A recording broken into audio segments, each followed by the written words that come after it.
presentation of a thesis, and then we defend that thesis. You get to respond on the text line at 98973 to tell the person they're wrong, why they're wrong. Today, the person making the statement is me. My statement is Sound Transit hates you. Am I wrong? No, you're not wrong. Am I wrong? You're not wrong, Walter. You're just an extremely stable genius. Okay, then. To suggest that that is the only opinion that matters and the static opinion, and it hasn't advanced from there, is incorrect. Now tell me I'm wrong. Tell me I'm wrong. Sound Transit hates you. The Sound Transit board decided to nominate their so-called CEO, Pete Rogoff, for an excellent rating and a $6,000 bonus. They decided this on a curious date, very near to the anniversary, to recognize the most predictable killing of human beings by a mass transit device in history. Only the little people, what Sound Transit thinks of as buckets holding cash, object to Rogoff facing anything but firing. But Sound Transit doesn't care about these optics because Sound Transit hates you. Pete Rogoff, that so-called CEO, decided to not review the safety procedures of the DuPont Amtrak line. Instead, they were rubber-stamped and 3 people were killed, many more seriously injured for life, many of them. That didn't happen, is how I recall Pete Rogoff explaining his decision to ignore safety procedures in the building of rail in DuPont, where WashDOT, the feds, and Sound Transit personnel all warned the area was not ready for high-speed rail. Rogoff made no apology, as I recall. He didn't fire anyone because the so-called CEO of Sound Transit considers you buckets of cash if you're a taxpayer, and if you are a rider of the train, simply a package to be shipped. Under his cultural example, Sound Transit acts like they hate you. When 56% of Washingtonians voted for $30 car tabs, the Sound Transit Board, minus Bruce Dameyer of Pierce County, autocratically raised your property taxes on your home by 1%. Literally days after voters demanded $30 car tabs, Sound Transit reached into your bank account and took $6,000 per year from you if you have a $600,000 home.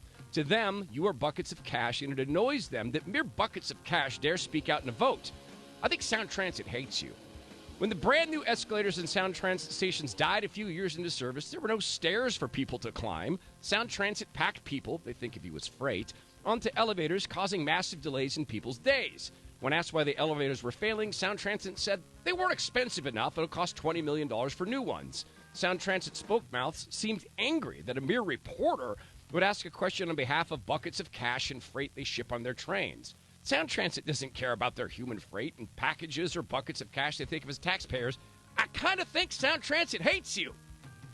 After Seattle voters passed ST3 and in so doing effectively taxed the citizens of Pierce County and other areas who voted a solid no, Sound Transit announced that the I-90 rail project was, boom, 40% over budget.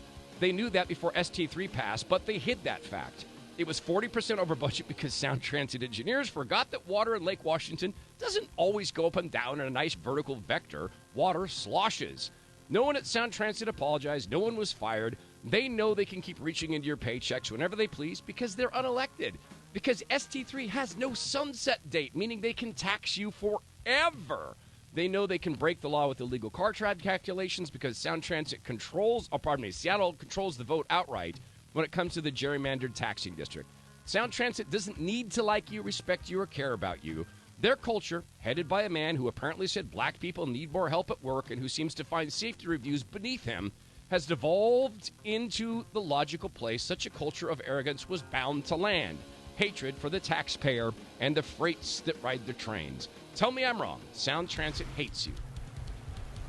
Woo! Man, now I need an old man cough. Is that kind of it?